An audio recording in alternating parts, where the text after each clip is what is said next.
सियासी शऊर बेदार कर लेना चाहिए। ये समझने लग गए कि बीजेपी मौत का फरिश्ता, कांग्रेस जो है अमन का मसीहा, दोनों भी मैं नहीं मानता।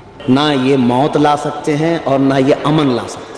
आपको और दूसरे लोगों को मैं मैसेज ये देना चाहूँगा, मुसलमानों, अगर इंतज़ार करते रहोगे हालात साजगार हो जाएं, मर जाओगे और कुछ नहीं होना है। चंगेज़ खान से ज़्यादा तो हालात ख़राब नहीं किए गए होंगे अभी। उन्होंने तो पूरे हमारी खोपड़ियों से मीनार बना दिए थे। मैं तो मक्तल में भी किस्मत का सिकंदर निकला, खुरे फाल मेरे नाम का अक्सर निकला। शहर वालों की मोहब्बत का कायल हूँ मगर मैंने जिस हाथ को चूमा वही खंजर निकला। शोला बयां मुकर्रर मुफ्ती सलमान अदहरी सलाखों से निकलकर खुली फजाओं में आ चुके हैं। फिलहाल अपने आबाई वतन कर्नाटक के हुगली में घर पर हैं। जेल से बाहर आने पर महज इतना भर कहकर कि जल्द शोर भी आएगा, उन्होंने अपने इरादे जाहिर कर दिए।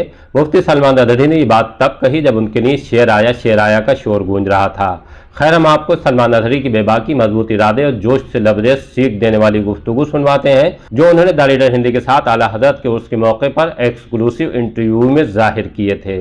आज जो कुछ भी आप देख रहे हैं हमारे जज्बात, ये जज्बात अब बचा कुछ भी नहीं। जिस आदमी का जिसका सब कुछ आप नोच लें, अब भी क्या वो ना बोले? क्या अभी भी खामोशी इख्तियार करे? हुजूर की शान में, इस्लाम की शान में, कुरान की शान में, रब ताला की शान में ये बकवास कर के ऐसा जहरीला माहौल बना चुके कि अब सेकुलर नाम का कोई नज़र भी नहीं आता।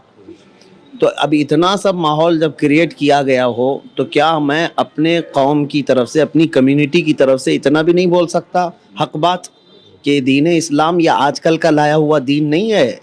जिस दिन दुनिया की शुरुआत हुई है उसी दिन मेरा दीन यहाँ आया है। आदम अलैहिस्सलाम से लेकर के अब तक इस्लाम है और रहेगा क़यामत तक इंशाअल्लाह। बस यही हमारा मैसेज है। बाकी और किसी को छेड़ना या उनको ज़बरदस्ती उकसाना यह हमारा ये तौर तरीक़ा नहीं और ना ही मेरा मिशन है।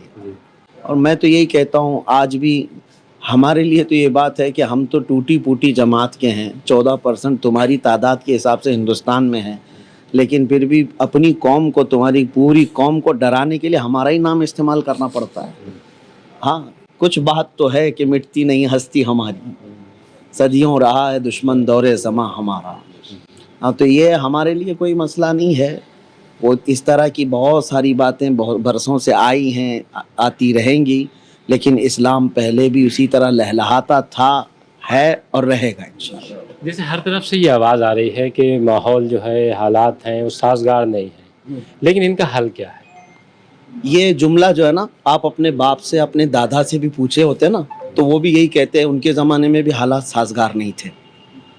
उनके दादाओं से भी पूछे होते तो वो भी यही बोलते, हालात साजगार नहीं थे। तो ये जो है ना, 1400 साल से ये जुमला तो चला आ रहा है, हालात साजगार नहीं थे। आज आप कह रहे हैं हालात साजगार नहीं थे। करबला के मैदान में क्या हालात साजगार थे? हुजूर पाक सल्लल्लाहु ताला अलैहि वसल्लम जब बद्र के लिए निकले थे, हालात साजगार थे? उहद के मैदान में क्या हालात साजगार थे? हालात के साजगार होने का ये जो मसला लोगों के दिमाग में डाला गया है, मुसलमानों को मैं निकालना चाहता हूँ कि निकालो। सतीज़ा कार रहा है अज़ल से ता इमरोज़, शरार बू लहबी से चराग़ मुस्तफ़वी। हमेशा ये हक़ व बातिल की जंग चलती रही है और हम जो है इस मसलक के मानने वाले हैं कि हम क्वांटिटी नहीं देखते, क्वालिटी देखते हैं। हाँ, हुजूर पाक सल्लल्लाहु ताला अलैहि वसल्लम के सिपाही ईमान और यकीन के साथ रहते हैं। वो तादाद पे, असबाब पे और ये तमाम साजो सामान पे भरोसा करके नहीं जीते। आज भी जो आप कह रहे हैं हालात साजगार, ये हर ज़माने में हालात साजगार हमारे लिए रहे ही नहीं, कभी नहीं रहे। हालात साजगार कभी नहीं होंगे। और इसीलिए आपको और दूसरे लोगों को मैं मैसेज ये देना चाहूँगा, मुसलमानों, अगर इंतज़ार करते रहोगे हालात साजगार हो जाएं, मर जाओगे और कुछ नहीं होना है। गाड़ी चलाना सीखना है तो ट्रैफिक में ही चलाना होगा, सीख जाओगे। और इन्हीं हालात में आपको चल करके बताना है कि ईमान की ताकत क्या है। नहीं, जैसे क्या मतलब नहीं समझ पाया कि क्या मुसलमान करें? मैसेज यही दिया है आपको, हालात साजगार होने का दावा, ये जो नारा है इसको जहन से निकालो और ये कभी साजगार नहीं होंगे हमारे लिए। इन्हीं हालात के दरमियान हमको हमारे ईमान के साथ जमे रहना है। हमें हमारे अखलाक को छोड़ना नहीं है। हमें हुजूर पाक की सुन्नतों से दूर होना नहीं है। आंधियाँ आ जाएं, तूफ़ान आ जाए तो क्या आप अपना घर छोड़ के भाग जाएंगे? इसी तरह से अगर आज हालात साजगार के तौर पर आप समझ रहे हैं तो आपको न दीन से हटने की ज़रूरत है, न हुजूर के अखलाक से हटने की ज़रूरत है। آج بھی حضور کے اخلاق پر قائم رہو, حالات آئیں گے اور بدل جائیں گے انشاءاللہ. لیکن پولیٹیکل اس کی بات ہو رہی ہے کہ جس طرح سے پولیٹیکل ایک ماحول بنا ہے اس کو لے کر تمام طرح سے سوال کھڑے کیے جا رہے ہیں, اور ہر طرف سے یہ آواز آ رہی ہے کہ شاید یہ ماحول اب بدلے گا نہیں.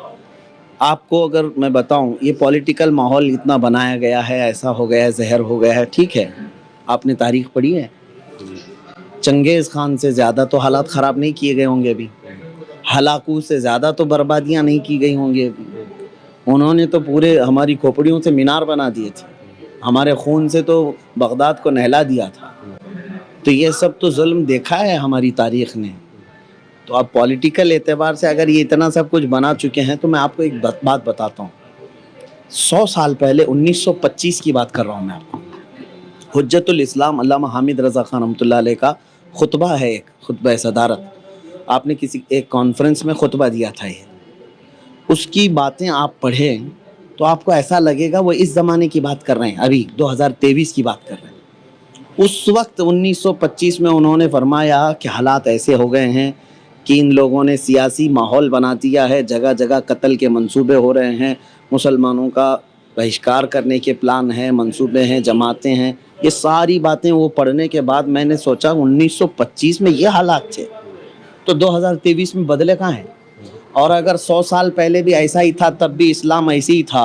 نہیں, جو سیاسی لڑائی ہے وہ مسلمانوں کو خود لڑنی پڑے گی اور اس دور سے ہٹ کر اپنے آپ کو سیف کر سکتے ہیں. اب دیکھیے, ایک سیاست کا ایک موضوع الگ ہے, مسلمانوں کو سیاسی شعور بیدار کر لینا چاہیے.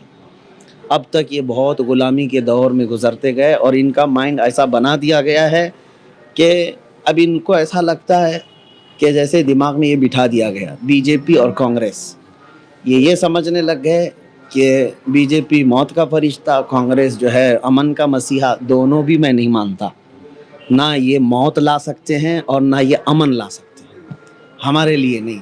آپ کو اپنا سیاسی شعور بیدار کرنا ہے. یہ سب جو ہے نا لالی پاپ دے کر کے ہمارے ساتھ کھیلنے والے ہیں جو 70 سال سے کھیلتے آئے. مسلمانوں کو نہ ہی یہ آگے بڑھنے دیا, نہ قیادت کرنے دیا, اور نہ ہی اپنی کمیونٹی کی طرف سے آئے ہوئے مسائل کو آپ آگے تک بات کرنے کی انہوں نے کبھی ہمت جٹائی.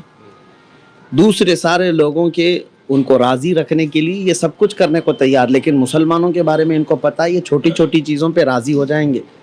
ہاں, ان کے اوپر جو کچھ بھی بلا آئے گی ہم نہیں بولیں گے پارلیمنٹ میں, ان کو بعد میں ہم گھر پہ بلا کے دعوت کر کے منا لیں گے. یہ سیاست چلتی ہے. اس کے لیے مسلمانوں کو چاہیے کہ اپنا سیاسی شعور بدلیں اور اپنی سیاست کی لڑائی وہ خود لڑیں. لیکن کیسے ہو سکتا ہے؟ ایک طرف 80%, جیسے چناؤ میں بھی یہ نعرہ دیا گیا کہ 80 اور 20 کی لڑائی ہے, اچھا, تو کیسے یہ لڑی جائے گی کہ ایک طرف 80 اور ایک طرف 20؟ ایک ہاسٹل میں بہت سارے جو ہاسٹل میں رہنے والے تھے انہوں نے پروٹیسٹ کر دیا وارڈن کے خلاف. صبح روزانہ کھچڑی بنتی تھی اور کھچڑی پسند نہیں تھی, تو سارے لوگوں نے وارڈن سے شکایت کی کہ ہم کو کھچڑی نہیں چاہیے, دوسرا کچھ بناؤ ناشتے. سنیے, میں آپ کو ایک مثال دے رہا ہوں. تو وارڈن نے کہا کہ ٹھیک ہے, سارے اسٹوڈنٹ جتنے ہیں سب جمع ہو جاؤ, دیکھتے ہیں. اور کچھ اسٹوڈنٹ تھے وہ کہتے تھے نہیں ہم کو کھچڑی ہی چاہیے, ہم کو کھچڑی چاہیے. تو وارڈن نے جب یہ کہا کہ میں اب ووٹ کروں گا, جو سارے جتنے نوجوان یہ اسٹوڈنٹس ہیں آئیں اپنا اپنا پکش رکھیں. تو اب اختیار جب دیا گیا نا تو سارے اسٹوڈنٹ جو ہے نا الگ الگ انداز میں اپنی اپنی اچھائیں رکھنے لگے. 13% نے ایک الگ ناشتے کا نام لیا, 15% نے ایک الگ ناشتے کا نام لیا, 12% نے ایک الگ. 80% لوگ کھچڑی کے خلاف تھے, لیکن وہ سب اس میں گٹے. بعد میں وہ 20% جو کھچڑی والے تھے وہ متفق تھے. بعد کو جب رزلٹ نکلا تو وارڈن نے کہا 80% تو یہ خلاف ہیں لیکن ایک ناشتے پہ جمع نہیں ہے, تو ناشتہ وہی بنے گا جو یہ 20% چاہتے ہیں. آپ جس طرح صاف گوئی سے بولتے ہیں تو دوسروں کی نظر میں تو کھٹکتے ہی ہیں, لیکن کبھی کبھی آپ اپنوں کا بھی نشانہ بن جاتے ہیں. تو کیا یہ سلسلہ چلتا رہے گا یا کچھ ایسا رد عمل یا آپ کی طرف سے کوئی ایسا لائے عمل طے ہوگا کہ نہیں اب ایسا نہیں کرنا؟ میں گفتگو ختم کرتا ہوں آپ کے سوالات پر. فراز کا ایک شعر ہے, میں تو مقتل میں بھی قسمت کا سکندر نکلا, قرۂ فال میرے نام کا اکثر نکلا, شہر والوں کی محبت کا قائل ہوں مگر میں نے جس ہاتھ کو چوما وہی خنجر نکلا. یہ فراز نے کہا تھا